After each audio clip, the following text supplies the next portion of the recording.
오늘 대림절 세 번째 주일입니다. 성탄은 우리 예수님이 이 땅에 오시면 말씀이 육신이 되신 날이죠.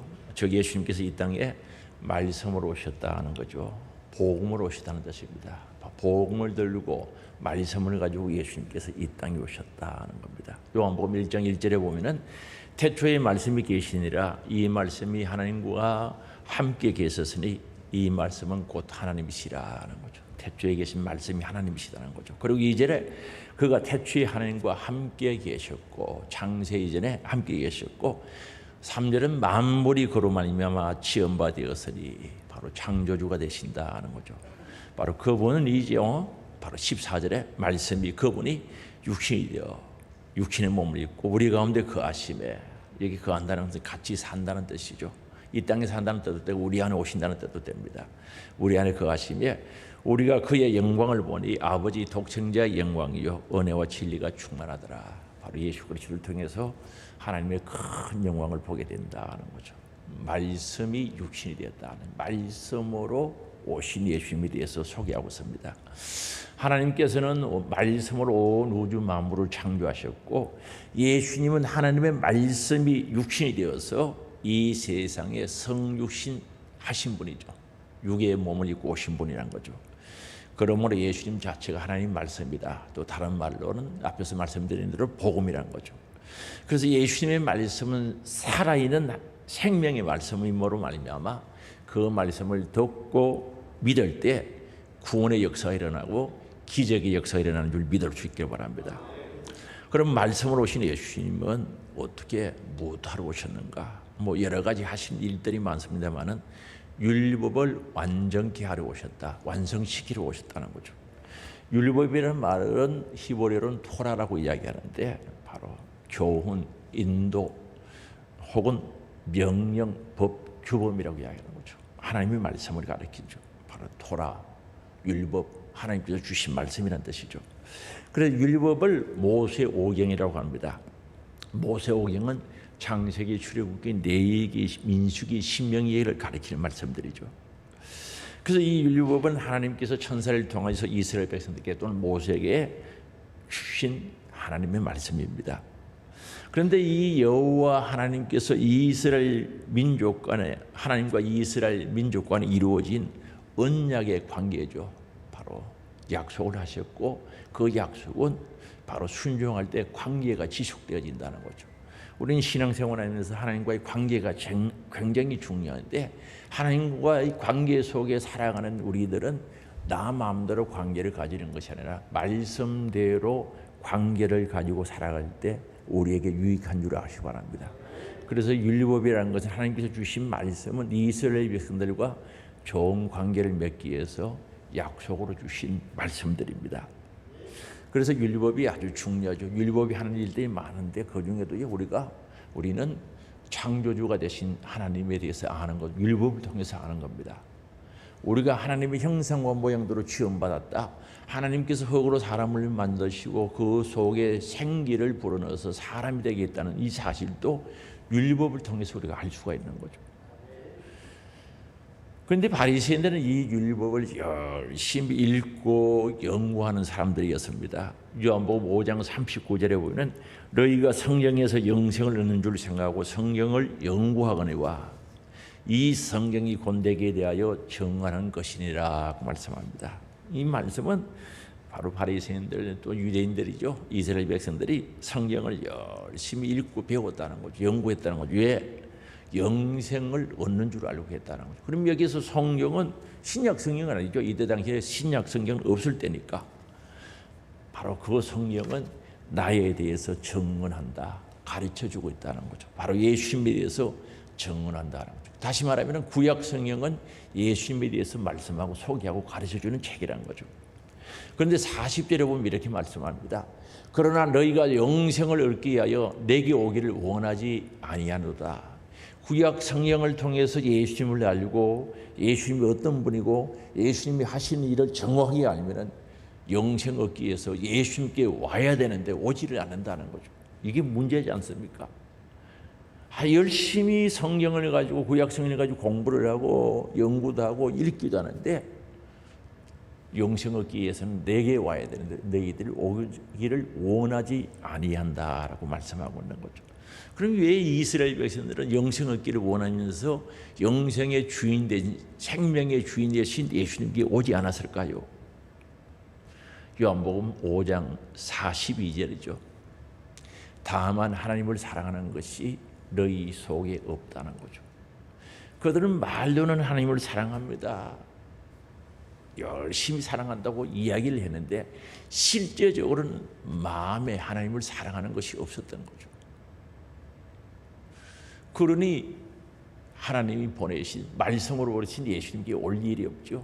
복음 들고 오셨는데 영원한 생명을 들고 이 땅에 오셨는데 가까이 오질 않는 겁니다. 그래서 요한복음 5장 46절이죠. 요한복음 46절에 보면 5장 46절에 보면은 모세를 믿었더라면은 이 말은 율법을 믿었더라면은 또 나를 믿었으리라. 구약 성경을 믿었더라면은 예수를 믿었다는 거죠.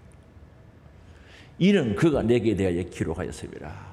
바로 모세가 받은 그 성경 속에 예수님에 대해서 기록되어 있다는 거죠.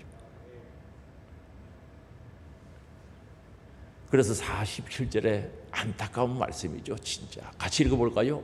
그러나 그의 글도 믿지 아니하거든 어찌 내 말을 믿기느냐 하시니. 구약 성경이죠. 그 글도 믿지 아니하는데 어떻게 내 말을 믿겠느냐. 유대인들은 율법을 연구한다고 열심히 읽고 배웠어요. 근데 율법을 문자적으로만 알았던 거죠. 그 율법의 핵심 예수 그리스도를 가리키는데 예수님을 몰랐던 거죠. 다시 말씀드리면 그분이 왜 오시는지, 왜 무슨 일을 하시는지 전혀 몰랐던 거죠. 복음을 가지고 오셨고 말씀으로 오셨고 생명을 가지고 오신 그 예수님을 전혀 몰랐고, 그 율법의 핵심의 가르침을 몰랐고요. 율법의 실천사항은 사랑인데 그 사랑도 몰랐던 거죠. 그래서 예수님께서 마태복음 12장에 보면 제자들이 밀과 사이로 지나가죠. 가다가 시장 가지고 배가 고파서 그 밀이삭을 잘라가지고 이렇게 베베어가지고 후후 해서 먹은 거죠. 제가 어렸을 때 많이 먹었어요. 밀이삭 잘라가지고 손으로 비벼가지고 이렇게 밀을 많이 먹었는데 요즘은 뭐 그런 거 먹을 일도 없고 뭐 먹을 게 많으니까 그렇죠. 바리새인들은 그걸 보고 예수님께 말하는 거죠. 이 안식일에 왜 이렇게 그런 일을 하느냐는 거죠. 그럼 바리새인들이 보기에는 제자들이 밀일삭을 잘라서 손으로 비벼서 먹는 것이 몇 가지 죄에 해당하는 거죠. 안식일에 일을 하면 안 되는데 어떤 일이 있습니까? 저 이삭을 꺼낸 것은 추수에 해당하는 거죠. 왜 안식일에 추수하느냐는 거죠. 손바닥에서 비벼니까 왜 타작을 하느냐는 거죠. 후후 불어서 왜 입에 넣느냐는 거죠. 정밀을 했다는 거죠. 그래서 밀에 싹 자른 것을 가지고 세 가지 죄를 적용시키고 안식일에 해서는 안 될 일을 했다는 거죠. 그때 예수님께서 마태복음 12장 6절이고 7절에 보면 말씀하죠. 내가 너에게 이르노니 성전보다 더 큰 이가 여기 있느니라. 너희들은 성전을 그렇게 사랑하고 좋아한다는데 내가 성전보다 크다는 거죠. 성전의 주인이 된다는 거죠. 지금 유대인은 지금도요, 이제 예루살렘에 그 성전, 솔로몬 성전 부지가 있죠. 그 터에 건물은 없어졌어요. 그게 축대가 옛날에 성전 그대로 있으니까 축대 그 앞에 와서 기도문을 지어서 돌 사이에 꽂고는 거기서 기도 열심히 하고 있어요. 그래도 성전을 사랑하는데 성전의 주인 되신 예수님을 몰랐던 거죠. 성전보다 훨씬 더 크신 예수님을 그들은 몰랐다는 거죠. 내가 여기 있다는 거죠. 그러면서 7절에 하시는 말씀은 나는 자비를 원하고 제사를 원하지 아니하노라 하신 뜻을 너희가 알았더라면 무죄한 자들을 정죄하지 아니하였으리라 그 말씀합니다. 이 호세아 6장 6절에 있는 말씀을 인용한 것인데 우리 예수님은 자비를 원한다. 하나님은 자비를 원합니다. 자비는요 사랑을 가리키고 국민의기면 불쌍히 여기는 마음들 사랑의 마음을 가리키죠. 나는 이걸 원한다는 거죠. 여기서 제사를 원하지 않는다는 것은 진짜 제사를 원하는 게 아니라 형식적이고 가식적인 제사보다는 사랑이 더 필요하고 내가 사랑을 원한다는 뜻이죠. 그런데 이들은 알아야 할 것은 몰랐던 거죠. 몰라도 되는 것을 너무 많이 알았던 거죠. 그래서 이런 문제. 그래서 너희가 내가 자비를 원하고 제사를 원하지 아니하는 것을 알았더라면은, 이 뜻을 알았더라면은 미리 시작 잘라먹는 무죄한 자들을 정죄하지 아니했을 텐데라고 말씀합니다. 유대인들이죠. 이스라엘 백성들, 바리새인들 특히 제사보다 자비가 더 크다, 사랑이 더 크다는 사실을 몰랐던 거죠. 오늘 어떻게 보면 그렇죠. 형식적인 예배보다는 진짜 하나님을 사랑하는 사랑이 더 필요한 거예요. 자비가 필요하다는 거죠. 하나님을 사랑하는 마음이 없는데 어떻게 예배가 되겠어요? 제대로 된 예배가 될 수가 없는 거죠. 그래서 율법의 핵심은 오실 예수님, 예수님 오셔서 무엇을 할 것인지 복음을 들고 말씀을 가지고 오실 그 예수님, 말씀을 완성시키러 오시는 예수님에 대해서 그들은 전혀 몰랐던 거죠. 그리고 그들이 꼭 실천해야 될 사랑을 몰랐던 거죠. 즉 자비를 몰랐다는 거죠. 그래서 마태복음 22장이죠. 마태복음 22장 37절에서 보면은 말씀하고 있는 거죠. 예수께서 이르시되 내 마음을 다하고 목숨을 다하고 뜻을 다하여 주 너희 하나님을 사랑하라는 거죠. 모든 것을 동원해서 하나님을 사랑하라는 거죠. 38절에 이것이 크고 첫 번째 되는 계명이라는 거죠.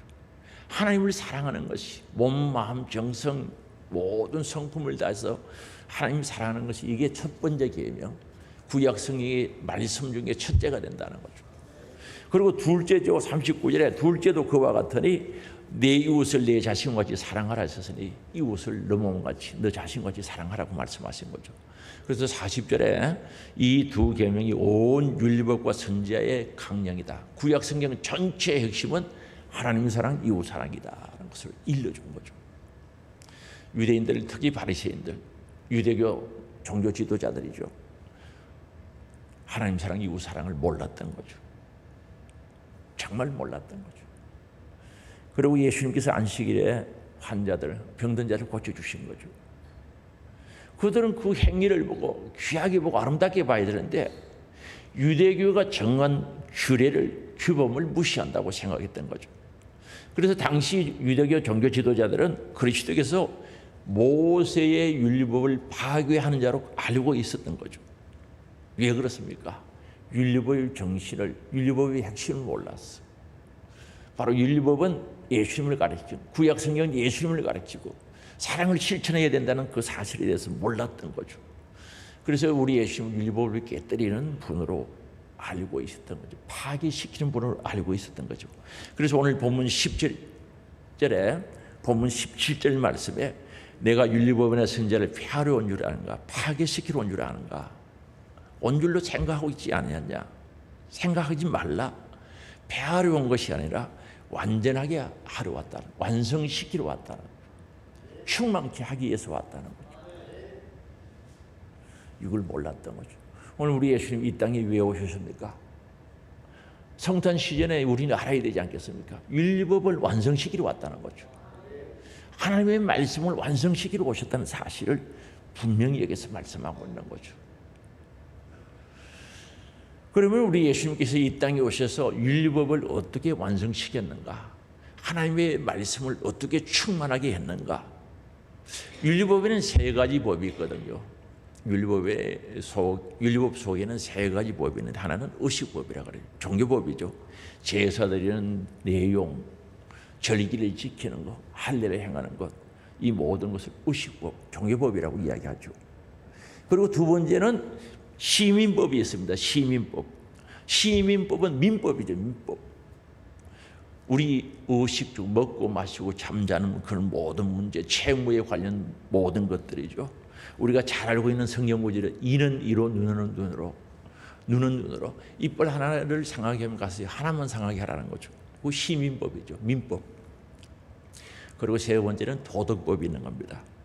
도덕법은 예를 들어서 십계명 같은 것들이 도덕법인데 하나님과 사람 사이에 항상 존속할 수 있도록 좋은 관계를 세우시려고 주신 법이죠. 그걸 도덕법이라고 합니다. 우리가 도덕법을 잘 지킬 때 하나님과 관계가 좋아지는 거죠. 도덕법, 관계가 좋아지는. 하나님 사랑하고 이웃 사랑하는 것, 도덕법에 해당하는 거죠. 물론 의식법에도 해당됩니다만 이 명령 온 인류를 위해서 주신 것입니다. 그런데 구약시대 때 이스라엘 백성들이 죄 사함을 받기 위해서는 의식법에 따라서 짐승을 잡지 않습니까? 비둘기나 또는 양이나 송아지를 잡아서 그 피를 지성소에 가지고 들어가는 거죠. 그래서 지성소에 피를 뿌림으로 하나님께서 그걸 받으시고 죄 사함을 허락해 주셨던 거죠. 7월 10일 매 해마다 대제사장이 이 일을 반복하게 했던 거죠. 그래서 이거는 임시적으로 일시적으로 하는 것이고 바로 오실 예수님이 하실 그 일에 그림자에 불과했던 것을 알 수가 있습니다. 그래서 이들의 해마다 대속죄일 7월 10일 되면 이 제사를 드렸던 것을 우리가 알 수가 있습니다. 그런데 우리 예수님은 이 법을 완전하게 하시려고 오셨단 말입니다. 너무나 중요하죠. 예수님께서 이 땅에 오신 목적이 뭡니까? 여러 가지 중에 가장 중요한 것들은 바로 이 우리의 죄 문제를 해결하러 오셨는데 구약시대 때는 해마다 이걸 드리는 거죠. 해마다. 그리고 만약에 대제사장이 그걸 잘못해서 용서함을 받지 못하는 해에는 비통한 마음으로 1년을 보내야 했던 것이 그들의 현실이었던 거죠. 그래서 이 예수님께서 율법을 완성시키러 오신 이 내용이 너무 중요하시기 때문에 누가복음 24장에 보면요, 부활하신 예수님께서 이 제자들에게 다시 가르치는 거예요. 예수님이 살아계실 때 3년 동안 열심히 가르치는 건데 부활하신 이후에도 제자들에게 다시 가르치거든요. 누가복음 24장 44절에 이렇게 말씀하죠. 또 이르시되 내가 너희와 함께 있을 때 너희에게 말한 바 곧 모세 율법과 선지자들의 글과 시편의 나를 가르쳐 기록된 모든 것이 이루어져야 하리라 한 말을 이것이라 하고. 여기 보세요. 44절에 보면 또 이르시되 내가 너희와 함께 있을 때, 지금 부활하신 후거든요. 3년 동안 함께 있을 때 너희에게 말했던 거라는 거죠. 그게 뭡니까? 모세의 율법, 창세기, 출애굽기, 레위기, 민수기, 신명기, 율법, 선지자의 글, 이사야서로부터 시작해서 모든 구약 성경 선지자의 글, 그리고 시편에 가겠습니다. 시편부터 시작해서 전도서, 아가서 다 가르쳐 구약 성경 전체를 가르칩니다. 이 구약 성경 전체에서 그 예언된 말씀이 이루어져야 된다는 것은 이것이라고 다시 가르치는 거죠. 그래서 45절에 봅니다. 너무 중요하기 때문에 가르쳤던 것을 부활하신 예수님이 다시 가르치는데 같이 읽어봅니다. 이에 그들의 마음을 열어 성경을 깨닫게 하시고 말씀을 가르치시면서 마음을 열어서 성경을 깨닫게 하셨다는 거죠. 오늘 우리는요, 성탄, 메리 크리스마스, 축성탄이라고 하지만은 이 진리를 알지 못하면 성탄의 행복과 기쁨이 있을 수가 없는 거예요. 예수님께서 3년 동안 열심히 가르쳤던 것을 다시 부활하신 후에 가르치는 것은 그만큼 중요하다는 거죠. 그럼 예수님께서 무엇을 가르쳐 주신 겁니까? 부활하신 예수님께서 제자들에게 무엇을 가르쳐 주시는가?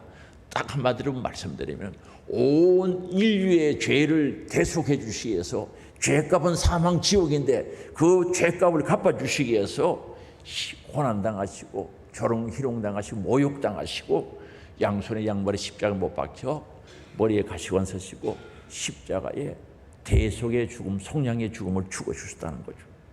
그리고 3일 만에 부활하셨다는 겁니다. 이걸 일러주는 거죠. 우리 죄 문제를 해결해 주시기 위해서 그렇게 하셨다는 거죠. 그래서 누가복음 24장 46절에 말씀합니다. 우리 같이 읽어볼까요? 또 이르시되 이같이 그리스도가 고난을 받고 제3일에 죽은 자 가운데서 살아날 것과 45절입니다.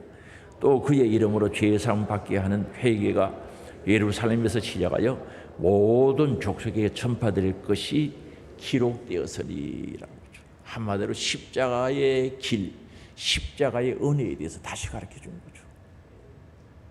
우리 죄 문제를 해결하는 방법은 그 길밖에 없었던 거죠. 온 인류는 죄값으로 사망, 지옥 갈 수밖에 없는데 예수님이 그 죄짐을 다 십자가에 짊어지시고 대속의 죽음을 죽어주셨다는 거 아닙니까? 우리 대신해서 죽어주셨다는 거죠. 그러므로 오늘 우리가 죄 사함 받는 길을 열어놓으셨고 우리는 그 길을 갈 수 있다는 거죠. 그리고 3일 만에 부활하셔서 부활하신 예수의 생명을 가진 자는 영원히 살 수 있는 영생을 우리에게 주셨다는 거죠. 이 귀한 복음, 이 귀한 말씀을 가지고 예수님께서 이 땅에 오셔서 그 일을 실행하셨는데 너는 그걸 받아들여라는 거죠. 믿으라는 거죠. 엄청난 사건이죠. 이걸 가지고 믿는 자들은 다시 짐승을 잡아 제사들이 필요 없다는 거죠. 예수의 피공로로 회개할 때 죄사함 받고 정결하고 깨끗하게 되어졌다는 사실을 분명히 우리들에게 밝히고 있는 거죠. 그래서 예수님께서 십자가에 못 박힐 때 성소의 휘장이 운명하실 때 성소의 정 위에서부터 아래로 둘로 갈라졌다고 말씀하는데 마태복음 27장에 있는 말씀이죠. 27장 50절이죠. 같이 읽어봅니다. 예수께서 다시 크게 소리 지르시고 영문이 떠나시니라. 51절입니다. 이에 성소의 휘장이 위로부터 아래까지 찢어져 둘이 되고 되었습니다. 성소의 휘장이 찢어졌다. 구약의 7월 10일이죠.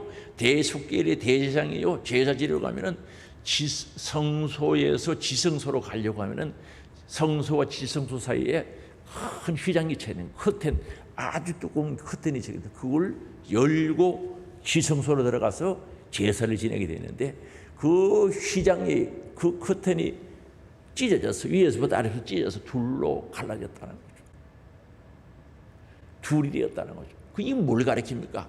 예수님께서 이 땅에 말씀 가지고 복음 가지고 오셔서 친히 제물이 되셔서 십자가의 대속의 죽음을 죽으심으로 말미암아 누구든지 예수 그리스도의 은혜로 하나님 앞에 나아갈 수 있는 길이 열려진 것을 우리들에게 알려주고 있다는 거죠. 다시 말하면 예수 믿고 회개한 자들에게 하나님이 계신 지성소에 들어가는 길을 열어놓으시고 누가 예수님이 누가 복음을 가지고 말씀을 가지고 이 땅에 오신 예수님이 친히 그 말씀대로 자기가 자신의 몸을 죄물이 되어 어린 양이 되셔서 십자가에 돌아가셨다는 거죠. 그래서 이제는 다시 말씀드립니다만 비둘기나 양이나 송아지를 가지고 제사드릴 필요가 없다는 것 아니겠습니까? 그래서 이 구약의 제사법, 어시법을 예수님이 친히 십자가에 죽으심으로 완성시켜 주신 거죠. 완전케 하신 줄 믿을 수 있기 바랍니다. 그래서 오늘 우리는 그 은혜로 은혜의 보좌 앞에 하나님 보좌 앞에 담대히 나갈 수 있는 특권을 누리게 되는 거죠. 그 예수님이 이 땅에 왜 오셨습니까? 말씀을 가지고 오셨죠. 복음을 가지고 친히 복음이 되셔서 바로 은혜의 보좌 하나님 보좌 앞에 나갈 수 있는 길을 열어놓으셨거든요. 그래서 히브리서 4장 16절에 말씀합니다. 같이 읽어보시겠습니다. 그러므로 우리는 긍휼하심을 받고 때를 따라 돕는 은혜를 얻기 위하여 은혜의 보좌 하나님 보좌 앞에 담대히 나아갈 것이라. 오늘 성탄을 맞이한 사람은 바로 예수 그리스도의 은혜로 하나님의 보좌 앞에 담대히 나아갈 수 있는 특권을 가진 자인 줄 아시기 바랍니다. 그러면 우리는 완성된 율법을 어떻게 지켜야 되는가? 하나님이 말씀을 예수님께서 오셔서 완성시켜 놓은 거죠. 우리 어떻게 지켜야 되는가? 그래서 우리는 완성된 율법을 지키기 위해서 내가 어떤 사람인지 알아야 된다는 거예요. 예수 믿는 내가 어떤 사람인지 알아야 된다는 거죠. 한번 물어볼게요. 여러분이 어떤 사람입니까? 너무나 폭이 넓죠? 나는 예수 믿는 사람이다 하는 거죠. 그럼 예수 믿는 사람이 누구냐는 거죠. 뭐냐는 거죠. 내가 예수를 믿는다, 성도가 되었다, 누구냐는 거죠. 마태복음 11장 11절에 이렇게 말씀하죠. 같이 읽어봅니다. 내가 진실로 너희에게 말하노니 여자가 낳은 자 중에 세례요한보다 큰 이가 일어남이 없도다. 그러나 천국에서는 극히 작은 자라도 그보다 크니라고 말씀합니다. 내가 진실로 아멘이죠. 아멘으로 너희에게 말하노니 여자가 낳은 자, 이 말은 구약에 태어난 모든 사람들 중에 세례 요한보다 큰 사람이 없다는 거죠. 구약에 많은 선지자들이 있고 훌륭한 선지자들이 있었지만 그러나 세례 요한이 더 크다는 거죠. 왜? 구약에 많은 선지자 아브라함으로부터 시작해서 모든 선지자들은 오실 예수님을 멀리서 바라보고 신앙생활을 했다는 거죠. 그러나 세례 요한은 이 땅에 예수님보다 6개월 먼저 오셔가지고 바로 직접 예수 그리스도를 보고 예수님께 세례를 베풀고 예수님을 향해서 세상 죄를 지고 가는 하나님의 어린 양이라고 말씀하시면서 예수님의 길을 예비했기 때문에 구약의 어떤 그 성도들보다 세례 요한이 크다는 거죠. 그러나 천국에서는 극히 작은 자라도 그보다 세례 요한보다 크다는 거죠. 그럼 천국이 뭡니까? 예수 그리스도를 나의 왕으로 주인으로 모신 것이 심령천국이 이루어진 줄 아시기 바랍니다. 오늘 우리는 천국을 가진 자들입니다. 예수 믿는 사람 예수님을 나의 구세주로 왕으로 임금으로 모시고 그분의 통치를 받는 천국이 이루어진 자들인 줄 아시기 바랍니다. 그래서 이 천국에서는 하나님 나라에서는 극히 작다 할지라도 세례 요한보다 크다는 거죠. 세례 요한은요 예수님을 보고 그의 길을 예비했지만 오늘 저와 여러분들은 예수님을 우리 안에 모시게 됐다는 거죠. 왕으로 구원의 주로 생명의 주로 모시게 된 거죠. 예수님 계시요? 어디 계세요? 집에 바빠가지고 모셔두고 내 혼자만 온 거죠. 예수님 어디 계시요? 한번 보여봐요. 틀림없어요? 오늘 바빠서 집에 현관에 모셔두고 왔죠? 아니에요? 예수님 계시요? 어디 계세요? 내 안에 오셨다는 거죠. 그게 요한복음 1장 14절에도 그렇게 말씀하고 있는 거죠. 복음 되시고 말씀으로 오신 예수가 내 안에 오신 거예요. 왕으로 오신 거죠. 구원의 주로 오셨다는 거죠. 그래서 구약의 선지자들보다는 세례 요한이 크고 세례 요한보다는 우리가 훨씬 더 큰 자라는 거죠. 엄청난 사건이죠. 창조주 하나님을 내 안에 모시고 산다는 것도 엄청난 사건 아닙니까? 정말 회개하고 거듭난 자들에게 주님은 계시되 영원히 계신 줄 아시기 바랍니다. 임마누엘 기억나시죠? 하나님이 우리와 함께 하시는 거죠. 우리 안에 오셔서 함께 하시는 줄 믿어주시기 바랍니다. 우리 예수님 모신 자들이죠. 그래서 요한복음 1장 12절에 영접하는 자 곧 그 이름을 믿는 자들에게는 하나님의 자녀가 되는 권세를 주셨으니 믿음이 바로 예수님을 영접하는 거죠. 구원의 주로 생명의 주로 나의 왕으로 내 안에 영접하는 겁니다. 그래서 오늘 우리는 예수님을 모신 자들이 아니겠습니까? 그러므로 우리는 구약 시대에 살아가는 삶의 방법대로 살면 안 된다는 거죠. 구약 시대에는요 사람을 죽여야 살인죄에 해당하는데 오늘 예수님을 모시고 사는 사람들은 마음속에 사람들을 미워하면 살인죄래요. 마태복음 5장 21절이죠. 분명히 말씀하거든요. 예수님을 이 안에 모시고 사는 사람들은요 미워만 해도 사람을 미워만 해도 살인죄에 해당하는 거죠. 한번 읽어봅시다. 예 사람에게 말한 바 살인하지 말라. 누구든지 살인하면 심판을 받게 되리라 하였다는 것을 너희가 들었으나 22 형제에게 노하는 자마다 심판을 받게 되고 형제에 대하여 나가라 하는 자는 지옥불에 공회에 잡혀가게 되고 미련한 놈이라 하는 자는 지옥불에 들어가게 되리라 하는 거예요. 다시 읽어드릴게요. 22절 나는 너희에게 이르노니 형제에게 노하는 자마다 심판을 받게 되고 형제에 대하여 나가라 하는 자는 공회에 잡혀가고 미련한 놈이라고 하는 자는 지옥불에 가게 되리라 말씀하고 있는 거죠. 살인하면 심판을 받는데 구약시대 때는 사람을 죽이면 그게 살인죄에 해당하는 거죠. 안 죽이면 괜찮아요.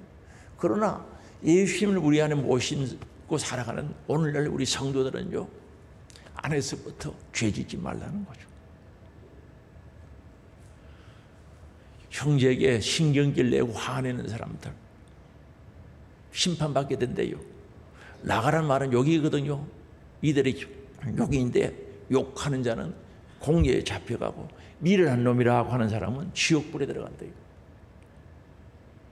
그리고 요한 1서 3장 15절에 말씀하거든요. 같이 읽습니다. 그 형제를 미워하는 자마다 살인하는 자니 살인하는 자마다 영생이 그 속에 거하지 아니하는 것을 너희가 아는 바라는 거죠.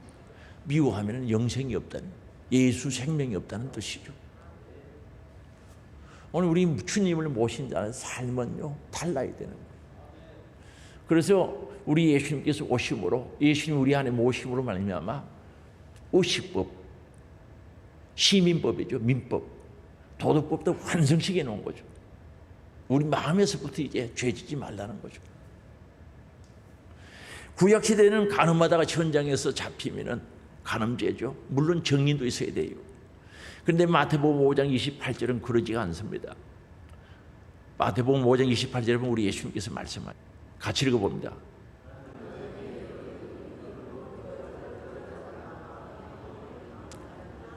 나는 너에게 이르노니 음욕을 품고 여자를 보는 자마다 마음에 이미 간음하였습니다. 음욕을 품는 간음입니다. 왜요? 주님을 내 안에 모시고 살거든요. 우리 안에 예수님이 계시지 않습니까? 우리 예수님께서 우리 안에 오실 때는 영으로 오시는 거죠.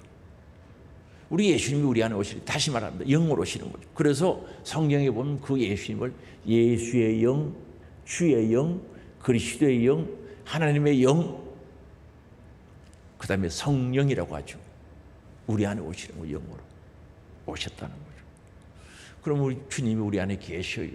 영원토록 계시겠다고 해서 임마누엘 하시기 위해서 오셔서 우리 안에 영원히 계시는 겁니다.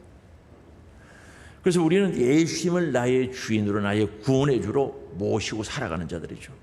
이제는 그분의 뜻대로 살아야죠. 성령님의 감동대로 살아야 되지 않겠습니까?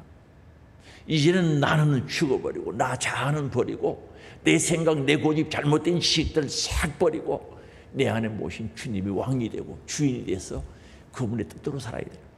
내 안에 오신 예수의 영, 성령은 거룩한 영인 줄 믿을 수 있기 바랍니다. 절대 거룩하다는 거죠. 거룩하신 분이. 그래서 우리는 여기에 대해서 확실하게 알아야 돼요. 거룩하신. 그래서 우리는 이제는 내 안에 계신 그분의 뜻을 따라 살아야 되는데, 갈라디아서 5장 16절에서 18절에 보면 이렇게 말합니다. 내가 이르노니 너희는 성령을 따라 행하라. 그리하면 육체의 욕심을 이루지 아니하리라. 내 안에 계신 성령 하나님을 따라 살아라는 거죠. 오늘도요, 교회 올까 말까 혹시 갈등하신 분이 있습니까? 성령님은 우리를 교회로 인도하시기를 원하는 거죠. 예배드리기 원하시는 거죠. 그 인도함을 받아야 된다는 거죠. 그런데 오늘 교회 오시면서 혹시 갈등하셨어요? 갈까 말까, 올까 말까. 그래서 육의 소욕을 따는 사람은 에라 모르겠다, 다음 주일에 가지. 다음 주에 보장이 있습니까? 온다는 보장이 있습니까? 그래서 안 오는 거예요. 17절입니다. 육체의 소욕은 뭘 거스리고? 성령을 거스리고, 성령은 육체를 거스르나니 이 둘이 서로 대적함으로 너희가 원하는 것을 하지 못하게 하려 함이라. 예수를 믿는 사람이 말씀대로 살고 성령 충만하고 하나님과 깊은 관계 속에 정말 은혜롭게 신앙생활을 하고 싶은 생각이 왜 없겠습니까? 그런데 성령의 소욕대로 살려고 하면 육체의 소욕이 자꾸 하지 못하게 하는, 방해 놓는 거죠. 기도하려고 하면 그 뭘 때문에 하나, 뭐 그렇게 예수님을 뵈려가 믿는가, 대충 서슬 믿으면 되지, 말은 그렇게 하지는데 생각은 그래요. 그래서 신앙생활을 개떡같이 하는 거예요. 대충 하려고 하는 거죠. 그래서 이 머릿속에요, 생각 속에 신앙생활을 대충 하고 천국 가고자 하는 그런 열망이 있는 거예요. 그저 뭐 그렇게 벨락이 안 해도 천국 갈 긴데 시실 우리 경상도 사투리로 시실 신앙생활하고 슬슬 믿어도 천국 갈 긴데 뭐 그렇게 벨락이 할 필요가 있냐는 거죠. 육의 소욕이 하지 못하게 하는 거죠. 오늘 육의 소욕을 이겨야 돼요, 져야 돼요? 이겨야 돼요, 져야 돼요? 육의 소욕에 질질 끌려다니면서도 본인은 신앙생활한 줄 알아. 그게 무슨 신앙생활입니까? 육의 생활이지. 육체의 소욕에 끌려 신앙생활하는 사람은 신앙생활이 아니에요. 육의 소욕에 따라 사니까 육의 생활이지. 어떻게 그게 신앙생활입니까? 신앙생활은 믿음의 생활, 영적인 생활을 신앙생활이라고 하는데 아니다 말입니다. 착각하지 마시기 바랍니다. 아니다는 거죠. 그래서 18절에 보면 너희가 만일 성령이 인도하시는 바가 되면 율법발이 있지 않다는 거죠. 죄에서부터 자유하다는 거죠. 지옥에서부터 자유하다는 거죠.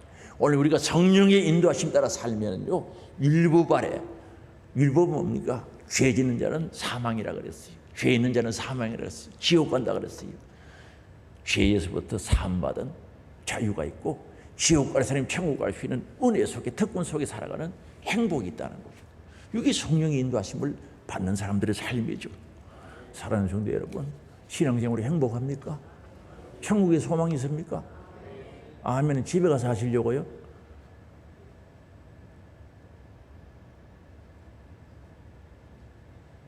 분명히 성령의 소욕대로 살면 신앙생활하면은 영적인 생활하면 행복하게 돼 있고 소망이 있게 돼 있다니까요.